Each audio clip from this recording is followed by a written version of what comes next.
Hello and welcome to Horseplayer Happy Hour, special edition of Horseplayer Happy Hour. We've got a fun lineup for you. Let's put it that way. And if you're staying tuned, if you're sticking around tonight, we've got some fun stuff happening in the money media side of things to tell you about later that will also have Breeders' Cup implications. I'm your host, Peter Thomas Fornatow. This is Horseplayers Happy Hour. There's a contest ongoing right now over at horseplayers.com. We'll check in on that in a minute. But first of all, let's introduce the team for today's show. And we'll start off with the usual co-host of this program coming to us from an undisclosed location in Maine. He is back from the Great White North. He is Matt Bernier. Matt, how are things? Good, Pete. Happy to be here. Didn't think I was, but, circumstances, they arise. Here I am. I appreciate the folks, though, that we're going to help pinch hit just in case I couldn't make it. Well, it's good. Now we just get, that it's the cast of characters keeps growing. It takes a village to host a Horseplayers Happy Hour, apparently, and an international village at that. We will bring it. I will let her tell you where in the world she is, but very, very familiar face on as pertains to the In the Money Media and Breeders' Cup partnership. She is, from Talk Racing to Me and other places we'll talk about, Naomi Tucker. Naomi, what's up? Oh, good, Pete. Glad to be joining you guys. Yeah, I thought I was like a stand-in for Matt, but then all of a sudden Matt appeared, so I was like, okay, yeah, sure. I'm in the Netherlands at present. Just returned from a trip over to York for World Horse Racing, which was lots of fun. Got to see Baid in the flesh. Never actually seen him in the flesh before, so that was really, really cool. I actually got my step count in because I walked all the way back with him to the stable. So if you see that video where he's like whinnying at everyone, that's me, walking backwards really fast. Really, really cool horse to see. Not as imposing as Franco, but also clearly on his way to becoming just as legendary. So yeah, really enjoyed that. Unfortunately, not at Saratoga this year, but hopefully be back again next year. We miss you. We miss you up here, biking to Pinellas and the whole bit. Like that was good. I've been biking a lot. Yeah, I imagine in the Netherlands, there's more opportunities. But Saratoga, not a bad place for it. You took advantage. You started with Baid, so we'll start there. Looking back at the York races from last week, winning you're in action. Obviously Baid, they've got plans for him, and it'll take something wild to happen, you would think, to get him at a race like at any of the Breeders' Cup races. But I still want to start just with what both of you, because I'm sure, Matt, you saw it as well, what your impressions are. Matt, we'll bring you in first. What did you think when you watched that tape? Well, I have to be honest. He's the kind of horse that I didn't think the distance would be an issue, just the way that he travels. But you never know until they do it. I didn't think he would win like that. To Naomi's point, I don't want to compare him necessarily to Frankel just because we know what Frankel is. But boy, isn't he kind of on that trajectory? I don't know how much longer we'll get to see him race, because it sounds like this could be it for him at the end of the season. But boy, he was nothing short of spectacular. It's been great, and it'll be interesting to see what they do. I was a little surprised they weren't at least kicking the tires on the idea of a run in the Prix de l'Arc de Triomphe, going the 12 furlongs as easily as he got the 10. It sounds like it might be Champions Day and then out. What are you hearing, Naomi, about what Baid's next targets might be? I thought it was actually quite interesting that straight after the Juddmonte International, of course, the first time he was going a mile and 2.5 furlongs, that William Haggis actually did mention that perhaps the Arc was on the consideration, which they hadn't before. The schedule was kind of, they're looking at perhaps the Irish Champion Stakes, which is on the 10th of September at Leopardstown, the Champion Stakes to be perhaps his, final appearance, which is the 15th of October. But they are kind of suggesting it a little bit. I do think they're thinking about it. Sheikha Hissa, of course, now representing, Shadwell, also mentioned that they could be looking at it. But you have to look at it. I want to see him appear in the Arc. I think the way that he just accelerated in that final 2 furlongs at York made me think that this horse can go another 2. It doesn't look like he's got any distance limitations to him. He's got this incredibly exhilarating turn of foot late. Now, of course, the Arc is a completely different ball game, but look, he's 10 from 10. And if this is his last season, wouldn't you want to try? I would. Well, now when you talk about the timing of the races, it does remind me that the Champions Day at Ascot this year, it is the good timing for the Breeders' Cup with 3 weeks in between. And I suppose the logical horse to come from last week out of that race to make an appearance at the Breeders' Cup potentially would be Mishriff. I don't think Mishriff ran badly at all. I think Baid is that good, and I think Mishriff's back in form and would take an awful lot of beating in a race like that. What did you think of him the last day at York, Naomi, and what do you think about his chances of coming here and maybe making an impact in the Breeders' Cup? I've been quite a huge fan of Mishriff ever since he ran in the Saudi Cup and won that first time. I thought that was quite something. Look, he had a bit of a hiccup, and I saw him earlier in 2020, of course, back trying to defend his title, kind of a no-show that day. Got a break. Seems to really be cycling back into form. If you look at that Cora Eclipse run, only got beaten by a neck to victory. Seems to really be getting back to his best. Now, look, I agree with you. Baid is just much too good. I think Mishriff actually really ran quite well, finishing second that day. Now, will they actually go to the Breeders' Cup Classic? I'm not sure, but it would be worth a try. And of course, trainer John Gosden, Lady Gosden has a say in that as well. No stranger to the Breeders' Cup. So I'd love to see him in a Breeders' Cup Classic, and especially with his dirt record, I think he'd fit very well. Well, and that's right. And this was I was talking about the turf, but you're absolutely right. I mean, this is a horse with. Oh, I'm thinking Breeders' Cup Classic winning you in for the Breeders' Cup Classic, right? Yeah. He could easily go in either. I do think it's interesting that after the one race on the dirt, they haven't gone back there. That is suggestive to me that there might be some concern, or he took the race hard, or something along those lines, which maybe put the turf more in my head. But this was, of course, winning your in action for the Classic.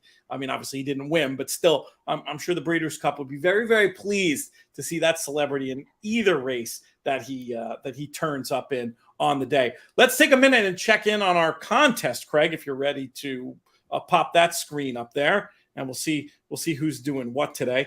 I should say I've been meaning to do a better job, and this is on me, and I need to do a better job of it going forward, of sending out at least like a screenshot and, giving some congrats to the people who won. Last week's winner, Jake Jacobs, longtime friend of the show. That was good to see. Got some friends of the show up there today as well. I think everybody who's playing in these contests technically is a friend of the show, but Jeff Higgins currently in a share of first place with BCBC winner, reigning BCBC winner, Matt Miller. Interesting name to see on that leaderboard. Chris Couples, who's been a great contributor in our comments on these shows throughout the years, 5270. Jeff Van Dree, 5160, where also you see Jacob Warden, Daniel Edwards, John Gasper, who I got to see at the TRF barbecue at the barn the other night, John Bull III, Howard Johnson. These are stalwart regular players. Great to see those names up there. Mark Stovall, you could say the same there. Tris Smith, who's also been very active in our comments there.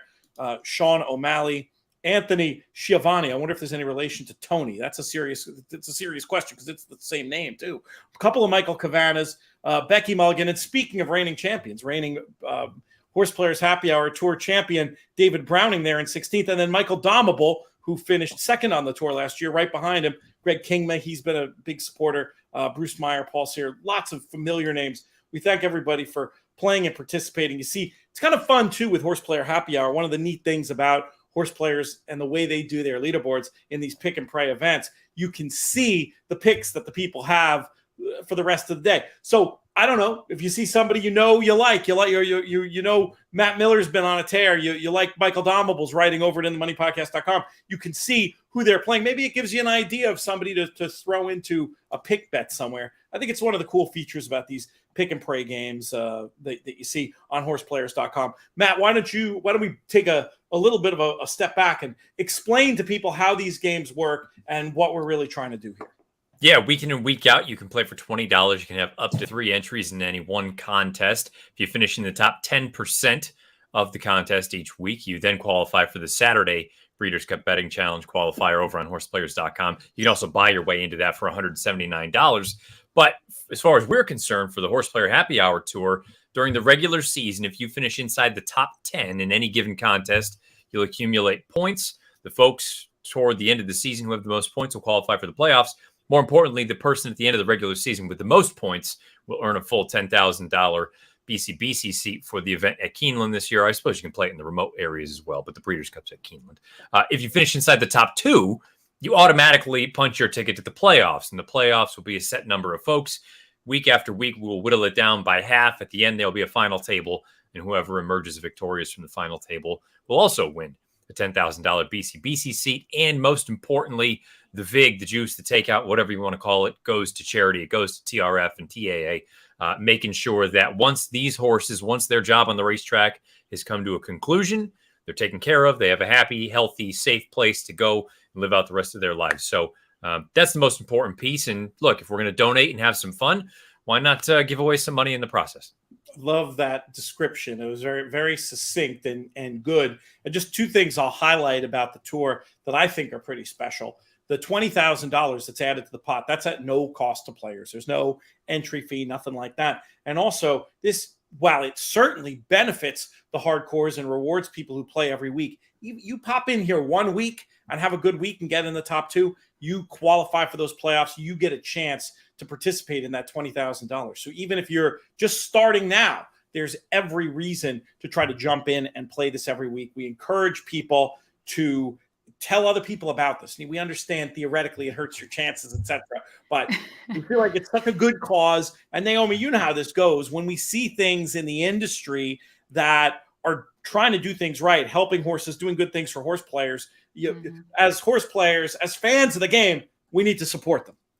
Absolutely. I think it's tremendous, all the work that you guys have done for Thoroughbred Retirement Foundation. Please keep up the good work, because as Matt so eloquently highlighted, it is our responsibility to look after these equines after they finish on the racetrack. So when you have a good organization like the TRF Foundation, the TRF, you want to be part of it. And when you can do it via playing on the racetrack and making some money, then all the better, right? Indeed. And of course, the other beneficiary, in addition to the TRF on these shows, Thoroughbred Aftercare Alliance, who do that critical work of accrediting all of the aftercare organizations, which is a very important job. Holding them to those high standards. Exactly. Go back to that poor leaderboard for a second there, Craig, if you don't mind. I'll read that out. So this is how we're looking so far. Michael Cavanagh, not surprisingly, been having a very strong year in first with 250. Matthew Abbott, Greg Kingman, we just talked about him. He's in great position to get more tour points this week, as is Michael Domable. Dave Nichols, who was also volunteering the other night at the TRF barbecue at the barn. I think he was last seen holding up a tent that was about to be blown away in a monsoon, but he's been a dedicated player. Kirk Rockwell, currently in 5th. I might as well read the top 10. Craig, if you scroll down, Tyler Sisk, Howard Johnson, Matt Vagvolgi, he was a final tableist last year, if that's a word, final tableist. Nancy Spence, and then Ernest Hay Jr., who I've had the pleasure of touring distilleries in Kentucky with. So lots of familiar names, and then lots of players who've supported us a long time on the precipice here of getting into that top 10. Good stuff as far as that goes. Let me put in a quick plug for this insanity. Have either of you heard about this insanity that I'm engaged in tonight? Yes. I'm very anxious to see how it's going to play out. What it's going to be a complete shipwreck. It's going to be a complete shipwreck. I am doing a live podcast with 8 guests in 45 minutes. That's basically all you need to know. It's going to be. And are they in the same room, or is there going to be? Everyone's going to be live. Yeah, everyone's going to be live. That's part of the fun and part of the insanity. We'll be broadcasting it here. It's just going to be Travers, obviously, with that little time. You got to pick a race and go with it. So I'm going to, if I have the time, maybe I'll have Perrin help me out with this. We'll design, I have a lot of hats, so that's easy. So we'll put 8 slips of paper in the hat and maybe have each guest come up and pull a name, and we'll talk about that horse for a few minutes and give a general thought on the race.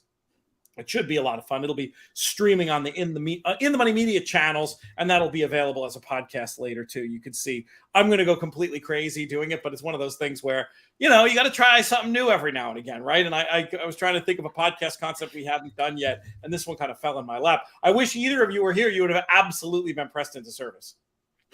I feel like we need one of those Roadrunner memes for you to go like. That's what you're going to do, right? Is Perrin on the payroll? Is she going to get something for hustling people and getting them, where they need to be? I'm not sure if you're aware of this particular toy yet, Matt, but you probably will be soon. Squishmallows. She gets paid in Squishmallows. Squishmallows? No, I have not heard of They're exceptionally soft stuffed animals. Okay.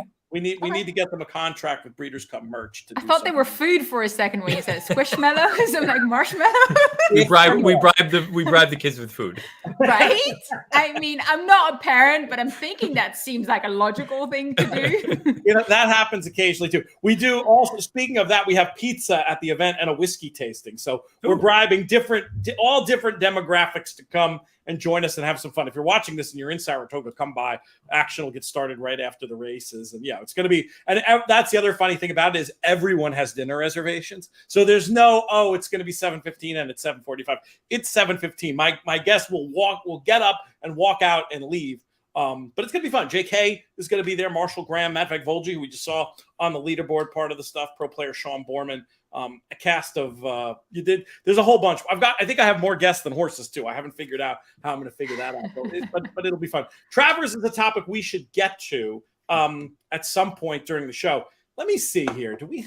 We had a guest who's meant to be coming in later, who I'm tempted to bring in early if she's paying any attention. Is she paying attention? Does she want to come join us yet? She's throwing up her hands. Let's just throw her in there, Craig. Let's just put her in there. Let's welcome to the program live from Saratoga, Michelle Yu. Michelle, how are things? Dark, apparently. My lighting is not good in this place. It just self-corrected. It did. I tried to move it. I have you sitting on like a bucket. I was getting worried about you sitting there in the dark by yourself. Oh, well, I'm handicapping, so I'm not doing anything. Gotcha. Okay, so we're actually interrupting you. That's what you're saying. No, it's fine. It's fine. I wanted to have you on because it feels like this might be a good time to talk about the Travers. Now, you say you're handicapping. Have you looked at the big one on Saturday yet, or are you still getting there? I mean, I have gandered at it, certainly. And, since day one, I've been an Epicenter fan, so I kind of already know, like, my top guy. I'm not going to veer off of him now. But I do think that there's a couple of really interesting horses and ways you could go underneath. So I haven't made my final what my hardcore wager is going to be, but I certainly know the gist of what's going on. Tell me who these interesting horses are. I'm with you on Epicenter, by the way. I think folks know what a big fan of his I am. We're just going to he's just going to be annihilated in price, right? Okay, so I don't know if you guys remember, I was on Cyberknife going into the Derby, and I played him in the futures. Yes. And finally, Cyberknife is showing that he is fulfilling my prophecy, right? He won the Matt Win, he won the Haskell. And I thought he has just looked sensational. I think that he looks mentally like a completely different animal than he was in the beginning of the year, which is his biggest problem all along, right? Is that he was just an idiot. They obviously didn't want to gild him. So the next best thing is to let him grow up. And it looks like he's doing that. Also, I was out with Zoe today, and she's been watching Works in the Morning every single day here at Saratoga. And she was like, I'm going to verify you right now. Last year, this horse trained here as a 2-year-old. He didn't look great. This year, he looks so smooth over the track. He is cut in that corner. I like the rail draw for him. So I'm hoping for a little bit maybe better price if everybody annihilates, what's his name, Epicenter. But I think Cyberknife is certainly going to be a big play for me. And, I'm kind of sitting on the fence for a pickup horse with this Artorias. He's very lightly raced. We talked to Irad last night, and Irad seemed pretty high on him, that he was a nice colt. I thought that he was impressive last time. He looks like he wants more ground. From a pedigree standpoint, he should love more ground. And we know that his dad was capable of winning the Travers with very light racing under his belt. Now, this horse would have to improve by leaps and bounds to win the race, or maybe it just all falls into his lap because he seems versatile. I don't think that Epicenter's stopping, right? That we haven't seen that from him. Someone else might pass him, but he doesn't throw in the towel. I would be surprised to see this horse win, but I certainly think he's an underneath horse for me too. Not any freaking mind-blowing horses for sure. I'm not I was gonna say, Michelle, we bring you here at great expense, and you give us the first three choices. I know, right? Let me go change to my chalk-eating weasel shirt. Hold on, I have that downstairs. Matt, let's bring you back in for your early thought on this year's Travers. I mean, in truth, Michelle makes excellent points, especially about these. I mean, I think let me ask it this way. Is it the top two in the market, and is it everybody else? No, I think that's probably just making it too simple, but because I think there's good horses in here. I mean, if early voting gets back to one of his best races, he's very dangerous on the front. I just thought his Jim Dandy was so bad. For me, there's only one horse in the race. It's Cyberknife. Epicenter, I respect him. I've liked him from the very beginning. I'm kind of in the point of prove it that you are going to improve. He's run 5 straight races, 98, 102, 100, 102, 102. Maybe a 102 is good enough to win on Saturday, but I don't need to find out at 6 or 7 to 5. Cyberknife's already run a 102. I think to all the things Michelle laid out mentally, I made the comparison to Authentic where he was a bit of a dope. He didn't know what the hell was going on. And you see him slowly making that progress. And somebody scoffed at the idea that, how can you compare him to the horse that won the Classic? I'm just saying, at this point in time, Authentic was a dummy as well. And Cyberknife seems to be fitting that same bill. He's coming along right. If they ran the Derby in May, the year Authentic won, he wouldn't have won the Derby. But they ran it in September, and he did. So I think this is the exact same scenario.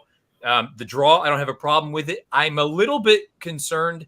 Timeform US doesn't have much speed signed on at all. And I think a lot of that has to do with Epicenter all of a sudden being a little bit slow out of the gate. I don't know that I want Cyberknife sitting off of early voting. I would rather a couple other horses in front of him. So he's got a bit of a target, so he can't get goofy out there. But there's only one horse that I'm going to really be using on stuff, and it's Cyberknife. Interesting. Let's pause. I want to bring Naomi in, obviously, to get her thought on the Travers. But you guys both very similarly described some of the goofiness, for lack of a better word, that we saw from greenness. Yeah, I want to hear from both of you what you saw. For the, I know what you're talking about. For the uninitiated, for people watching the replay, what did you see from him that made you say, "Ooh, this one has a lot to figure out"? Well, if you go way back in his races and you were watching early on, you could see he ducks and dives, especially coming down the lane. He tends to just be all over the place. What race was it? Maybe either his maiden or the allowance race. I mean, he just came in and he's just like, and he doesn't want to go straight. And then if you hit the front, he like lost his focus. He was like a party kid once he was out there. Some horses are gung-ho for the wire and they just go, go, go. This horse would be like, yeah, I'm kind of competitive, kind of not. Ooh, is that a horse? This could be fun. And like bump, bump. He just wanted to like play all kinds of games instead of just like run on and do his job. Whereas like a horse like Epicenter has always been super focused on the task at hand.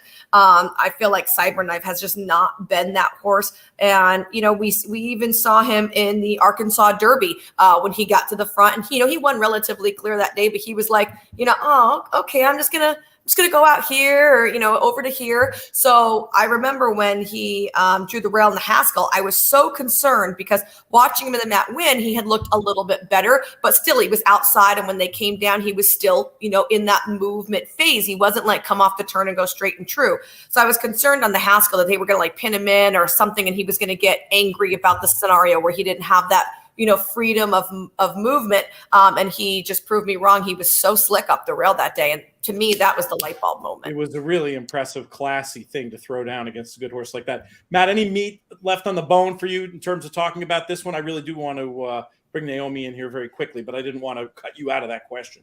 Yeah, no, for all the things that Michelle already alluded to, but also you can tell that Brad Cox has known that there's more there and he can't quite get all of it out of him yet. Go through his past performances. In his first 4 starts, he rotated blinkers on and off in 2 of the races. Clearly, Cox was trying to figure out, what's going to make this horse tick. And even once he finally did win that Arkansas Derby, to Michelle's point, it's not as though once he made the front, he was straight as an arrow. He's looking around a little bit. He's getting a little bit drifty. And even when he's won his races, they aren't typically by large margins. He just gets there just in time. And I think that's part of the reason I don't want to make in the front too early on Saturday, if he does even make the front, because the longer he has to kind of look around and see what's going on, I think that's to his detriment. I think it's a delicate dance of Giroux being able to tell when it's time to go and also knowing the horse isn't going to have too much time to sit there and look around and say, oh, look, there goes a bird. I can't have that when you're on the front.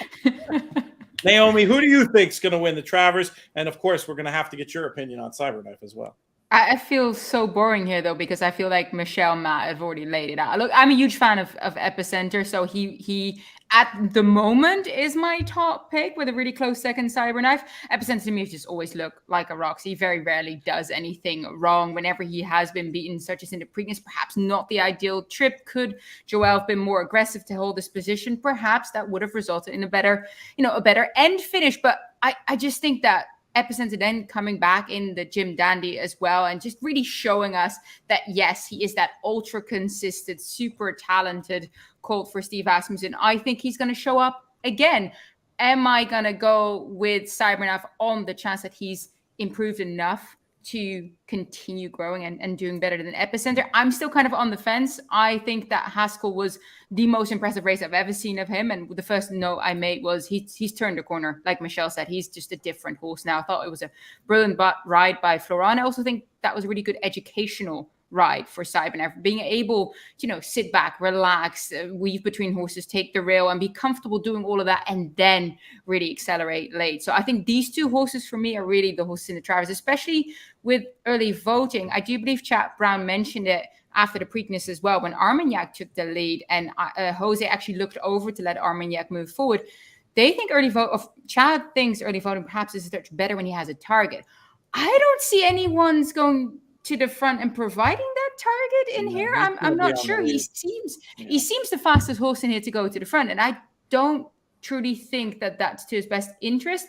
And as Matt already said, that Jim Dandy, he just he kind of packed it up. It said he wasn't the greatest out of stalls, slightly restless. I was kind of watching his feet a little bit, small bobble, but still got to the front and then just packed it up late. So yeah, it does really have to come back for me, but I'm just not sure the Travers is going to set up well for him. We'll talk more about this, but let's go to the race that we're about to see at Saratoga. We've imported a special guest race caller. Rob points out that there's still, depending on where you're staying, Michelle, there might be time for you to get in front of the tin and lint and literally call it from the gutter like you did last year. So I did highly consider that, right? Actually, I was going to call it from the racetrack at the bar. And right when I was trying to get out to the racetrack, I put in for the Uber. It was 26 minutes for Uber.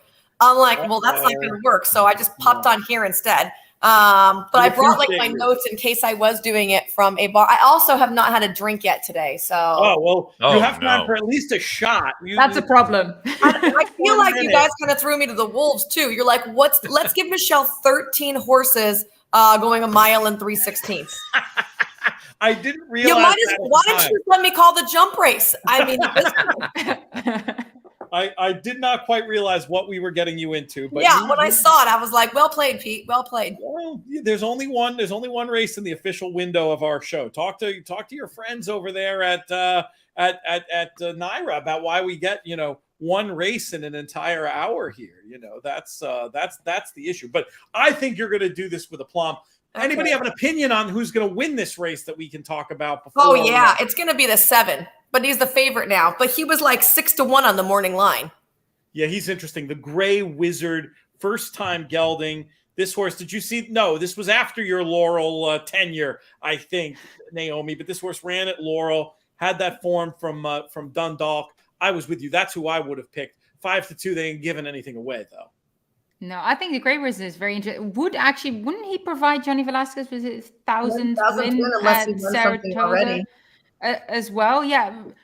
Really interesting horse, I thought, to look at from the fact that he indeed came over from Dundalk. Did really well, I thought, on his local stateside debut. Fergal Lynch, of course, main go-to rider for Grey Emotion. Thought it was interesting pedigree-wise because Caravaggio is a bullet sprinter, right? Unbeaten 2-year-old, Commonwealth Cup.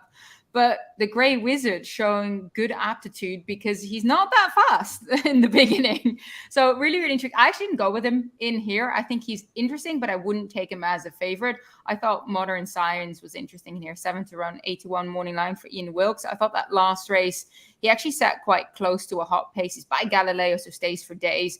And kind of moved up when they were still going pretty fast. And then just a sharp move, perhaps a premature move a little bit. I think Fergal Lynch, really strong rider, but just got caught there, eyeballed in the mid-stretch, just got caught there late. I think he can do better. All right. I like that idea. Matt, what do you think is going to happen here? I went with the also eligible, Saranac. Yes. I don't think there's a superstar in this race, and on numbers, this horse stacks up. Frankly, I don't know much about the trainer. I think it's interesting that they're showing up at Saratoga, and you go back and take a look at that run at Laurel last out. I felt like deep stretch, got pinched off, kind of had to wait, couldn't really get through the hole. Trip. Yeah, I mean, but at the same time, I don't think the horse is going to win. I'm more interested in the stretch out and distance out to 3/16 here from the 8.5. I just think it's going to work well for this one.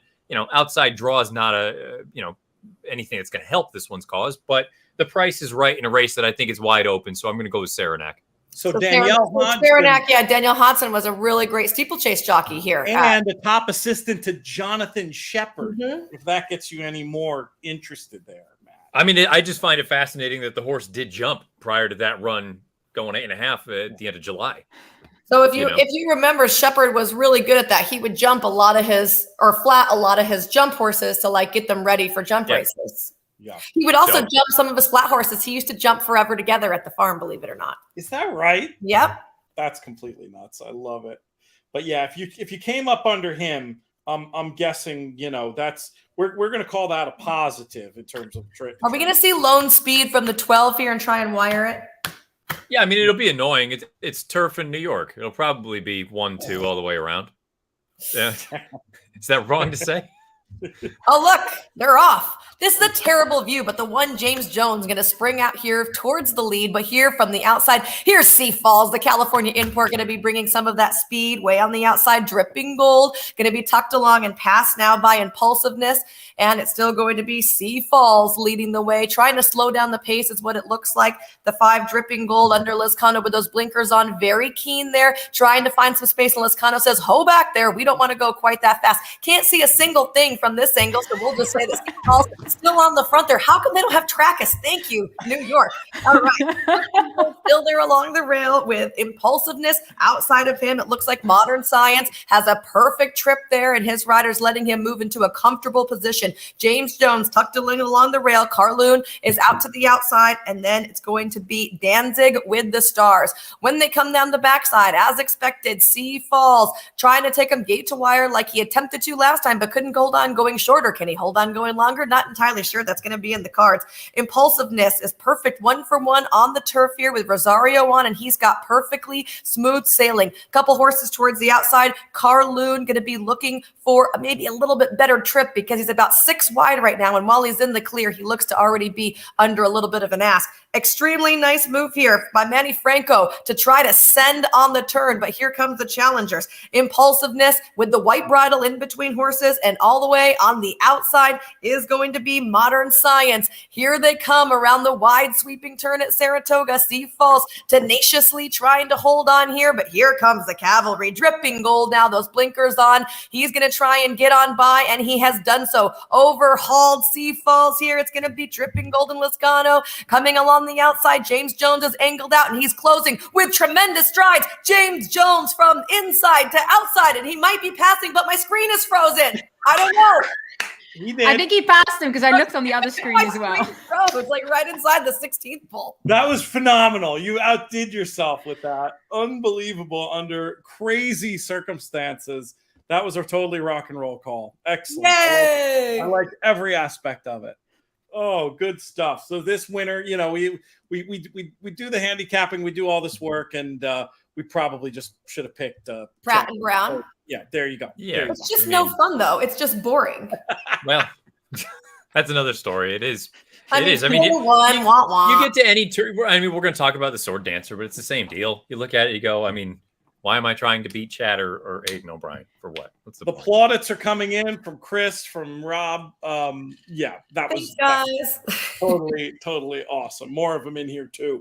But the general sentiment is that you completely rock, and I'm so glad we made you do that. And I know it must have pained you. This was a day you could have actually spent somewhat relaxing at Saratoga, and you chose to spend an hour with us. So that's I did. I know. Cool. You were already in the good graces, but this will only move things up there. I did feel bad I couldn't be there for your monster pod tonight. So it's going to be such a fire drill and so crazy. It would have been amazing to have you and Zoe join us. But you got to celebrate her birthday proper. Are you at liberty to say what the plans are?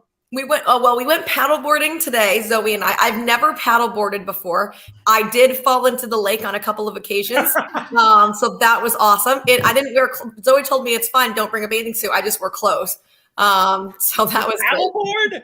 Yeah, so bad that she told you that. She told me, Michelle, you're competitive enough. You won't fall. And to be fair, I wasn't going to fall. Like when I first got on, I almost fell, but I held it on. I didn't. And then I jumped in the water because I wanted to touch the water and it looked amazing. And then later on, we got up into the weeds this deep, and I didn't know there was a thing sticking out, and so across the whole lake, and it's 90 feet deep. I was totally good, and I get into this deep of water in the weeds and just eat it. That's fantastic. Serious question: did the sobriety help the 13-horse race? No, it made it harder. Paddleboarding is, Naomi, I'm going to guess that's something that's on your resume under skills. No, Not one- never not done one it in of my the- life. I've done like kite surfing, wakeboarding, all the random stuff, but no, never done paddleboarding. I should probably give that a go. Matt, Yeah. that's something they Fun. do up in that's something they do up in your part of the world. Any paddleboarding? I think they do. Yeah. We do. We have a couple of paddle boards. I've only ever done it in Mexico on our honeymoon when I was hammered drunk. So I can't speak to. I actually had people like cheering for me because I just kept falling off. I will say, I thought I wanted to dive off my paddleboard, and like in my brain, this was a joke. So it's like jump up, and I'm like, obviously jump up. Well, like when you jump up, the paddleboard, I don't know if you guys know, is not attached to anything, and so like when you jump up, it shoots a different direction. Yeah. So like I could see myself. I look like a fat upside down frog in the air, and I'm like normally a pretty decent diver. So I was like, what?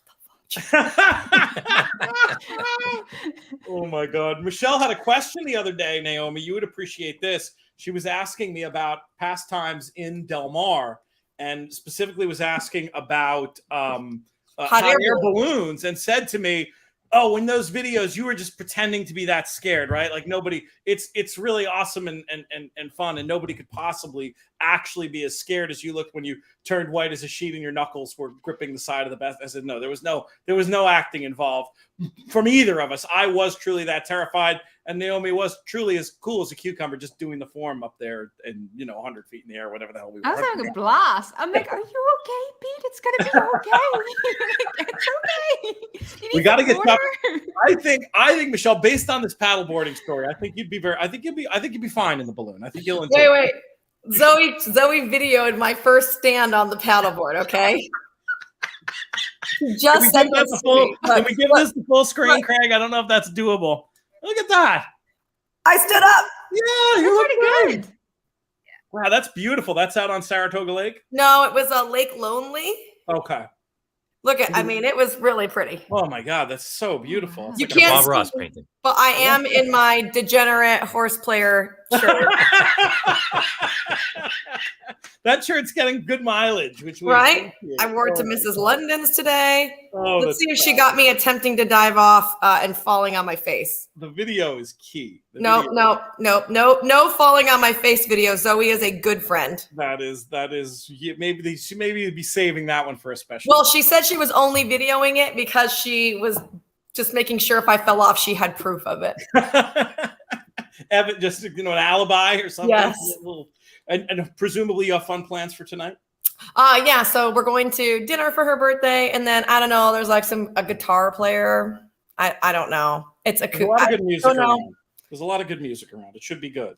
All right. I want to talk about, because I don't have anything planned this week for the late week show for Del Mar. And obviously we need to cover the win in Pat O'Brien Stakes. Have we all looked at it? Because I might do that gimmick where I just record the open of the show here and we have it do double duty. If you're all game to talk Pat O'Brien with me for 7 minutes. Everybody's giving the thumbs up. All right. I haven't looked at it, but I can wing it. You know all these horses. Look, you'll go last, and by the time the three of us go, you'll be okay because you know. Well, no. What if someone says something smart that I wanted to use? No, I'm just kidding. That's a price. That's a price you have to pay. All right. I think it'll be all right. So I'm going to do that now, Craig. If you want to make a note, because we'll just make this the open. Hello and welcome to the In the Money Players podcast. This is our show for Travers Day. Travers weekend, Saturday, August 27th is where most of the races we're going to be talking about are happening. I'm your host, Peter Thomas Fornatal, coming to you from the Little House on the East Side. We're doing that gimmick where we combine forces. It's a mashup with Horseplayers Happy Hour. If you're unfamiliar with Horseplayers Happy Hour, this is something you got to get involved in, folks. $20 contest every Thursday.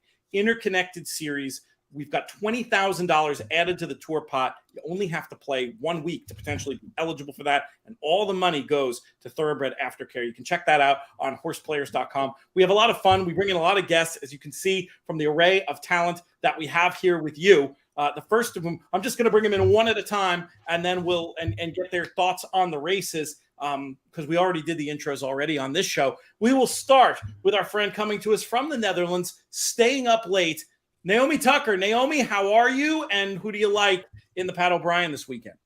Very well, Peter. It's not that late. I mean, it's 22:11, sort of late. I did actually have a glass of wine, so I'm beating Michelle at that one, but I guess I had more hours in a day to do so. So, no, look, it's the Pat O'Brien seemingly is going to go through the 8 speakers corner, right? Bill Mott shipped him all the way across the country, basically, for this winner you're in race. Instead of keeping him at Saratoga, you look back at the John Nerud, where he was the only horse in the entire field to go with Life is Good. Life is Good then went on to win the Whitney. Of course, British Cup Dirt Mile, Pegasus.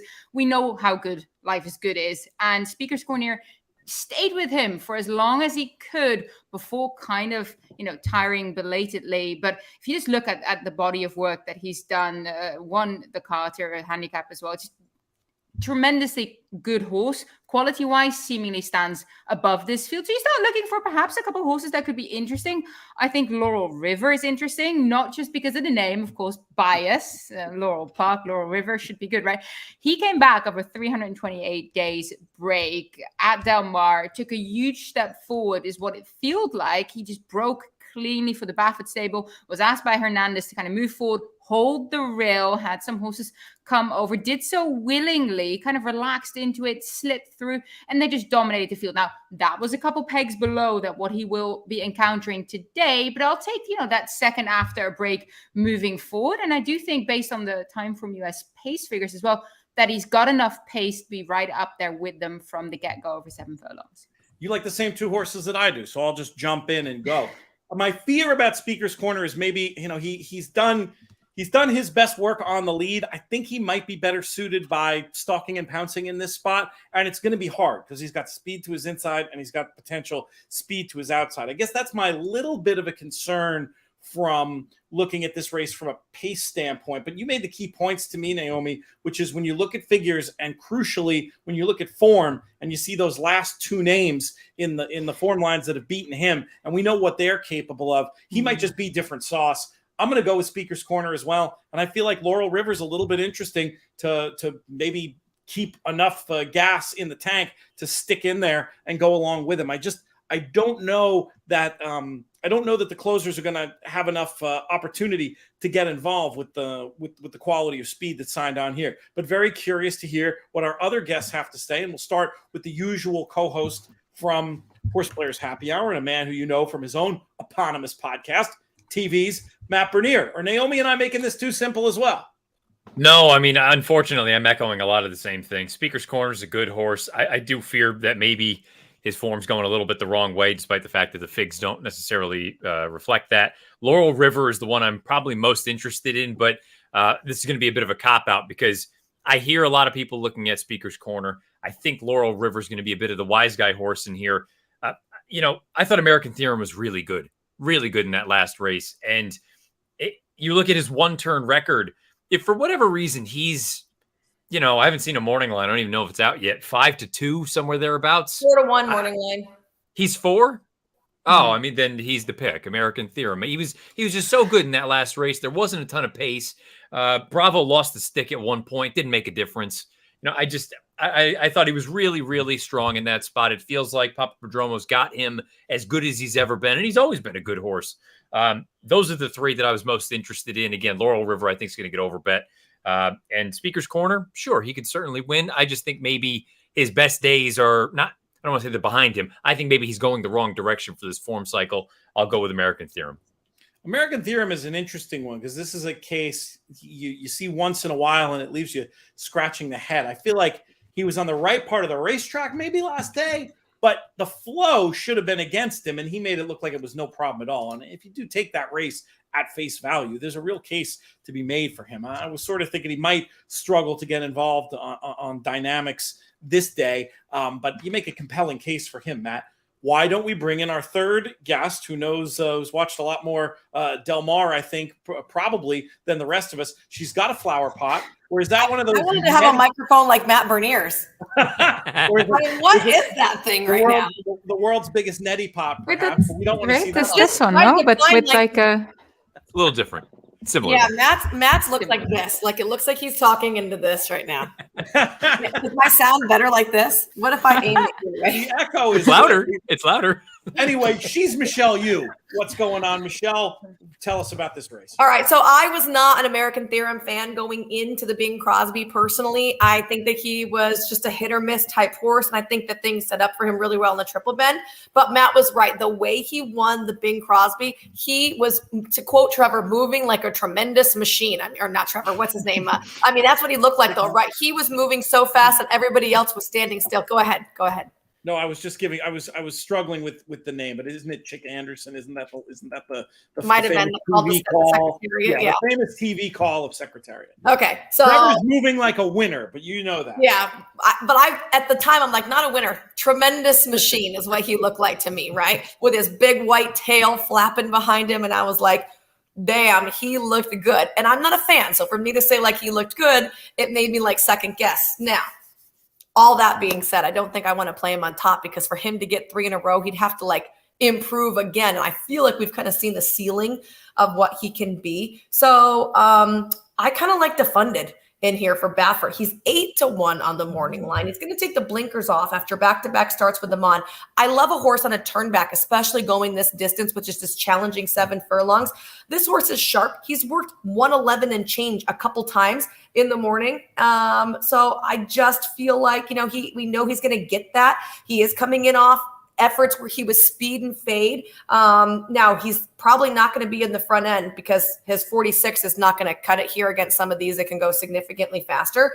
But I just think that if he's going to be close to that price, I'm going to play him because just because he was going 47, a mile and a 16th doesn't mean he doesn't have it in him to go faster. And we'll have to wait and see what Baffert's going to play with here. But I actually prefer him to Laurel River. I'm just not a huge Laurel River fan unless you're looking at him because he's gorgeous.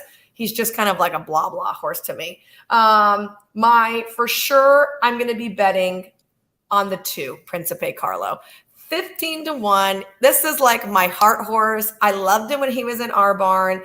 He has been so good since he had a really big layoff, and Liberado's done a good job with him. I'll tell you, his Bing Crosby and his California Sprint, he doesn't like 6 furlongs. Stop running in 6 furlongs, okay? He needs to go further. So for me, like the 6.5 is okay. The 7, I think, is even better. You saw, if you went back and watched the Triple Bend, I mean, he was balls to the wall there and just got beat by American Theorem. And we're talking about a cow-bred son of Coil here, right? Like, it's not like he's bred to be a champ. He is so tenacious. I feel like he's relatively versatile. I would say the only drawback for me in this situation, I don't like Victor riding him. I feel like he needs a little more aggressive ride than Victor gives him. I actually really liked when Maldonado rode him. So sorry to all you Victor people out there. But I am totally going to bet Principe Carlo coming back here because of the distance scenario.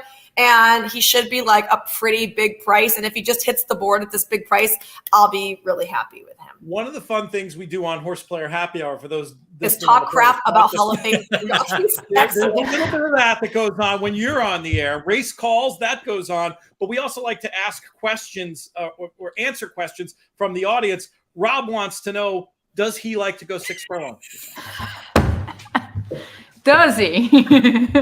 And then in a more serious note, Jackson has an interesting run by you all. If this thing melts down, any shot for Senor Buscador to get a Trevor Denman just dropped in at the quarter pole? No, Senor Buscador, he only beats like horses like Cowan, who were horses that everybody else beat as well. If you want to hear a good interview, though, we interviewed his owners on the Owners Box last year. So they're really funny. Yeah. Yeah, send that on Twitter and we'll amplify it. I don't know how to find stuff, Pete. It's like that's your job. I just I'll find it. Jeez, I do everything around here. I know. Right. If someone's gonna pick up some pieces, it's gonna be the Chosen Brawn. I'm all about some Calbreds in this open stake right now. The Chosen Brawn looked so good in the Cal Dreamin' last time out. He was coming off a layoff. He'd never run on grass, although he is relatively bred for it. And it was going farther than he'd been in a long time. I liked him in that race. He got beat by horses that have been running with recency, so I think he could absolutely improve. I like the turn back in distance for him. The Chosen Brawn is the one. If everything sizzles in front of him and for some reason can't stay the 7, the Chosen Brawn picks him up. If you're watching or listening on the Players Podcast, We are going to go to a break. And if you're watching with us live, we have more When You're in action to talk about in the form of the Grade 1 Sword Dancer. And Matt, I'm very curious to get your opinion about this really interesting, to my mind, Aidan O'Brien Invader Broom. I think you, like me, looking at a lot of these New York turf races at the graded stakes level, you long for some strangers to come in because the form's a bit tired. There are some angles and some things you can point out, certainly, about the local contingent, but I feel like Broom is proven to like USA conditions and might take a lot of beating in this spot. What do you think? Well, the tough thing is, to your point, like these horses in New York, they just take turns beating each other. I'm not blown away by any of them. I guess Adamo maybe is the freshest face of them all. So I immediately just said, well, Broom's going to win. And for whatever reason, right, wrong, or indifferent, Nick Luck is burned into my brain. And I know what he thought of Broom for a long, long time. And for him to be the only European here, despite the fact that he finished second in the turf last year, I've said it, I don't think it was a very good, edition of the Breeders' Cup turf. I don't know. I mean, if it's not him, I think it could be anybody. Trebuvin was setting a pretty legitimate pace in the UN. I don't know if he's a true 1.5 mile horse. The rest of them, is it their turn? Maybe. I don't know. They just take turns beating each other. I don't love the race. Put it that way. I don't have a strong opinion. It's tricky. It's tricky. I think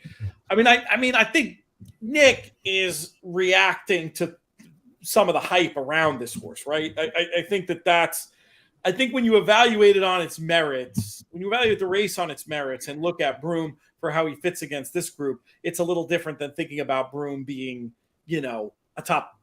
Not that he isn't a stallion prospect, but trying to position him as some top stallion prospect. That's how I would address that one. What do you think of Broom, Naomi? I never really bought into him that much, to be quite honest. So when you were saying, Nick Luck, my piece of virtue was, I would like to beat him in this. He's going to take some money. It's Aidan O'Brien. I know Aidan O'Brien had said after the Hardwick that he really turned a corner. He's back to his top form. And then, if you look at who he ran against in the King George, of course, pile driver, the ARC winner, Torquato Tasso, Mishrif, he was out of his depth. This is a completely different group, much easier by all means and virtues. And he could outclass them. Now, the only case that I actually could make for him here is that Ryan Moore will have to get really clever and make sure that he's up close enough, because I don't think they're going to go that fast over 1.5 miles on the turf here. I've seen it before. I do think that Ryan Moore is the kind of rider, if he believes that they aren't turning this into a stayers race, aka they're not going, he's going to make a move. He's going to move forward. He's going to put this horse in a position that he can actually win. So I'm kind of banking on Ryan Moore here. Have Broom in my top 3, but I am trying to beat him. And I think this is Aidan O'Brien's 4th try at winning this race, and he's never won it before. Didn't he win this race? I mean, you have to go way back, but I don't know. My brain. I looked it up. Oh, you look. It wasn't just a formulator stat. This is embarrassing that I can't remember. Japan close second last year. But never mind. I'm clear. If you looked it up, I'm wrong, and I'm thinking of a different. Well, it was like the press release, and it said, what was it? Idaho 6th in 2017, Seahenge 9th in 2018. Japan 2nd in 2021. By the way, sensing a theme when you hear those names. Very much like meh, they're fine. Yeah. You're taking a shot. Not the A level group. No, right. No, as the ones that ship not at the end of the year rarely are. But who's your alternative? Who do you think is going to get the job done? I'm actually I want a bit of a long shot in here. I think 12th one right now in the 10 Mirror Mission, just because I feel like, why not go with a long shot here? I believe it's wide open. This is okay. There are a couple of ifs. It's a 4-year-old gelding, first time going this long, but he is by Noble Mission. Noble Mission, full brother to Frankel, won 3 Group 1s himself, including over this trip. So I'm hoping there's a little bit of stamina in here. But I'm going back to that Turf Classic race where he just got bested by Santon, who then came back to win the Arlington Million with a 106 Bayern. That was over 1.8 miles on the turf. I think they just, perhaps that mile over Saratoga when he came back from a break, not entirely, wasn't his day. I don't have particular excuses for him, but I'm thinking, why not try him longer? He's shown he's got some class. He was close enough to Tribhuvan. That's how I say it, Tribhuvan? It feels like there's 14 different ways I've heard. Okay, I say Tribuvan, but he was close enough to him. Tribuvan was going pretty fast over that mile and eighth there, all red coded time for him, US. And then he kind of made a move into it, got eyeballed by Santa. The two of them ding-donged to the wire, just got bested. But I thought that was a huge run. If Mirror Mission can run back to something like that, I think at 12-1, he's a horse that I want to be a part of, especially perhaps picking up a placing. If he doesn't win, because of course there are some other horses in here that you could also make a case for, but because there are a couple, I want some value. I can't blame you for wanting to reach for a price in a spot like this. I mean, Adamo, deserving favorite, very impressive the last day, but is this a horse that I really want to take 3-1, 5-2 on? Not really. I think I'd rather roll my dice with the idea that Broome, the Stranger, is, as you suggested, Naomi, maybe just the class of the field. Michelle, what are your thoughts on the Sword Dancer? Have you had a chance to dive deep into this one, or give us a sort of an overview of where you are with the race and what stands out to you? It's a turf race at Saratoga, right? It is. I'm just going to bet Chad Brown. But which one? I mean, who cares? All of them. I mean, I don't care. I gotta say, I have like a love-hate relationship with Mirror Mission because I was desperate for him in the Turf Classic on Derby Day, and he disappointed me. Hit the front where I was like jumping up and down and like peed myself, and then got beat. So really pissed about that horse. Okay, so I don't know if I can even back him against that. I play it in a fantasy league with horse racing, and Tribuvan is actually in my stable. So if that pig could win, that would be great. I'm so angry at him. Right? No, I really do. I do have him in my stable. He obviously won the Manhattan. I don't know if he can win this race. I would love to see him out there winging it. I don't know why he just wings it and then stops. I have not figured him out yet. But again, it's Chad Brown, the grass. So I'll just put him in my little bucket. I'll just collect all of them. I mean, I don't really have a strong opinion. I honestly didn't look at the race too deeply because I'm off air before this race goes off. But it just seems really safe if I say like Chad Brown in a turf race. I mean, it's not honestly. If I'm going to go Brown over Broome, okay, like for sure. I think Broome gets beat by a Brown. The Tribuvan case that I think is interesting, I don't necessarily buy this, but I think it's interesting, is that actually, even though he was kind of inefficient the last day in the UN, that he's really better when he just pedal to the metal right from the get-go. If you have speed, don't take it away. Just go faster. Like he went okay fast, but like really try to bottom him out and just hope that the way the course is playing, etc., type 2 turn, that you just go on with it. I wonder how. I mean, obviously we know what the tactics are with him, but I wonder within being a front runner just how fast he'll go. It's not crazy. I'd like to think that a channel maker or somebody will make him work, and I'd like to think that Ryan Moore, as Naomi suggested, won't be as far back as he was in that horse's other North American start. It'll be interesting to see how it plays out. Tell us. Let's do a little recap. What are we all doing work-wise coming up that people should be aware of? Michelle, since you're here on a work assignment, we'll start with you. Yeah, I will be working for NYRA. I am on loan from Santa Anita, so I'll be doing a little bit of reporting for Friday, and then Saturday I'm on the desk early and then reporting late. Excellent. Matt, what do you have work-wise this weekend and coming up soon? Nothing really this weekend, just a little bit of a write-up over on the website. And then next weekend I'll be up there for Jockey Club Gold Cup. And then I don't have a week at home for another 5 weeks. So that'll be fun. Oh my goodness. How was I'm looking I'm sure your wife is thrilled. Yeah, I haven't had that conversation with Susan yet about how the I hope you're buying lots of gifts. Yeah, I came home with a little stuffed horse from Woodbine. And then I came home and I had a hat, and she goes, "Did you get anything for me?" And I said, "Well, no. What did you want?" You know what you should get her next time you leave? Someone to come and clean the house, or like have dinner ordered in or something like that. Yeah. So that like just something to take off her plate from a mom with young children. Yes, it's definitely the seed was planted, and I needed that little kick in the rear end to like, hey, there's 3 people here. Just be careful if you don't listen, the kick becomes the other side. How other than your massive gift fail, how was Toronto? Oh, it was great. I mean, Moira's spectacular. Good call by you, but she didn't go off favored. I think we were most surprised by that, the amount of late money on Rondor. But no, it's fantastic. Great folks up there. Worked with the group at TSN, and I'll be back again in a few weeks for the Woodbine Mile. Hey, wait, Matt, I got to ask you then. since it's all been all over social, Moira or Nest? Well, this is what I was going to say. Let's expand it one more. I was going to say most impressive, and we'll do this actually in a roundtable. And Naomi, you can add Spinderella. Absolutely, most impressive performance by a 3-year-old filly last weekend. Matt, you go first. Do we have a hard out first? Just so no, we have anybody coming after us? We don't want to go much longer because I got to get over there, but we can do 5 minutes more. So the most impressive performance of the weekend, I think, was Moira.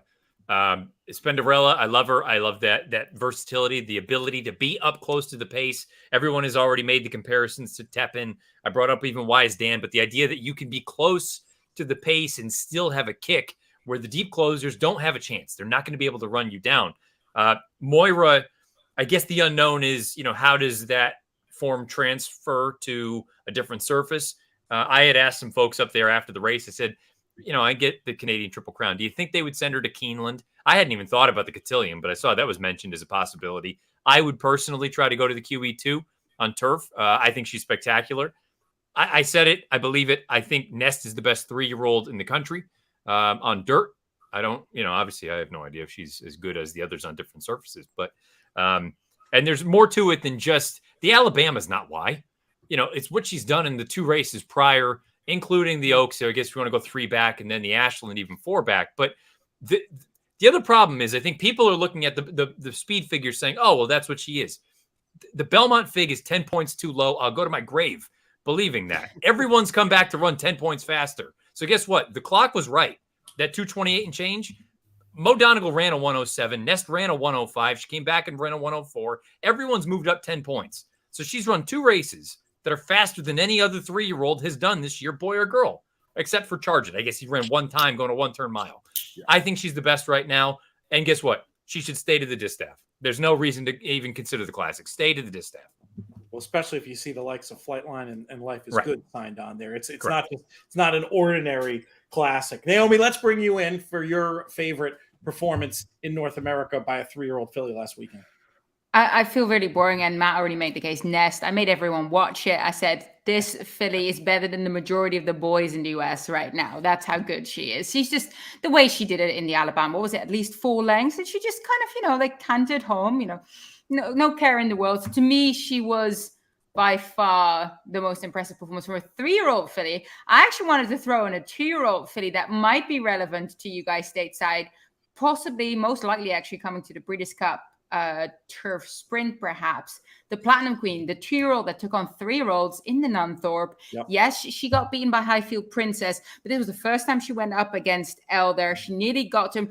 You kind of think, Acapulco with Wesley Ward, what was it, 7 years ago, who sent her over? She also got beat, but I thought the Platinum Queen looked incredibly good. And I know that Richard Fry is keen on getting her over to Keeneland as well. So I definitely feel like she's one to kind of put in your book and look out for, because I thought she did well. That's one that some people are scratching their heads here, not understand, the idea that a 2-year-old racing against elders in the summer, which is something that happens in that race. That was a win and you're in race for the turf sprint, as you point out. But she'll probably go juvenile turf sprint, obviously.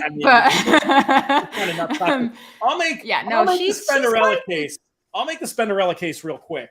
And you have to go with the figure is low. I think has to be part of the argument that she was the most impressive. But I just thought visually, and I know it wasn't a stellar field, but she just beat them so easily and did so stylishly that I'm not ruling out the idea of her as a future Grade 1 miler. I think she's the goods. Look, obviously the other 2 were incredibly impressive also, but I want to make sure that somebody makes the case for her to be, Tepin light at some point in the future. Michelle, what did you think of Spinderella and all the rest? All right, so I think Spinderella was the most impressive 3-year-old filly winner this weekend. Moira was just beating up on a bunch of Canadian breds. I don't even know it was in that field. Nest, really, I feel like it was the distance of that race. We know that nothing else in her division clearly wants that much ground, and she just won it in a canter by half class and half the fact that she loves the distance. So I think the appearance of that blowout might have been just flattered by her affinity for that particular length, right? And then for me, Spinderella, look, she was really good over here. She went to Europe. I thought she brought her A game. She looked fantastic at Royal Ascot. She ran a bang up race there. And then not only did she ship back to Fairhill, she ships all the way out to California. I think overall the quality of that race was a pretty darn good one. It was a grade 1, but sometimes our grade 1s could be lackluster. We actually had a full field, as Delmar has been doing for the entire meet. And it was a really good field. She also did something a little bit different because Cairo Memories and that other horse shot out there. So, she came from farther back than she normally did. So to me, she showed that she can handle everything, right? She's gone far. She's shipped out of her house and she's done a lot. And then now she's showing me versatility too. So to me, the most impressive 3-year-old winner this weekend was Spinderella. All right. We are out of time. I need to go back to Naomi so she can give us an update on who you were working for at York, where we can look for your stuff soon. And then we'll get out of here. Yeah, of course, we'll talk racing to me. So I got the chance to speak with Ricky Hall, who's the groom of Baid, which was quite wonderful just listening to him, how together they've really developed. And perhaps the partnership isn't over, but, we'll see when he retires kind of thing. Talk racing to me for sure. Doing part-time stuff with World Horse Racing as of September as well. Hoping to arrive stateside soon, but we shall see. So in the interim, cycling around the Netherlands. Any shot of seeing what handicap your own chances of making the Breeders' Cup at Keeneland? Oh no! I don't know. I really wish, but visa troubles are a pain in my ass, and I keep getting no timeline. So a lot of bureaucratic. I really want to go. I'd be very upset if I don't go. Leave it with me. We know people. We'll see what we can do. It's really it's frustrating. Maybe I can get you into the USA. We'll see what kind of rabbits can be pulled out of what hats. Yeah, I also really want to go. Love Keeneland, and actually my first Breeders' Cup on air was Keeneland for the Breeders' Cup show, so that was a really good memory. There you go. All right, we are out of here. If you want more of this type of chaotic, hopefully somewhat informative content on the In the Money Media channels, we're going to be kicking off at 6:30 with a live Travers Monster Pod, 1 guest per horse. It's going to be a total shipwreck, but it's going to be fun. But meanwhile, this hour just flew. What a great team. So happy am I to be able to work with the likes of Michelle Yu, Naomi Tucker, Matt Bernier. Thank you, guys. We're getting the thumbs up. Sorry, I was watching a race at Delmar. Did you cash, though? We ran third. 13-1, though. 13-1. I mean, that's not bad at all. You pick up a check.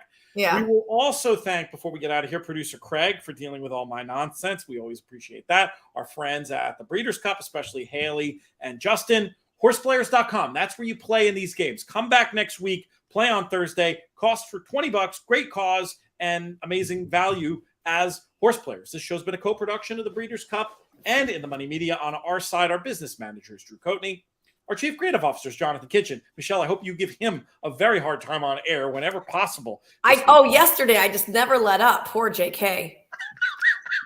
I'm Peter Thomas Fornatel. That's why he was so relieved when I said you weren't coming tonight. I'm Peter Thomas Fornatel. May you win all your photos.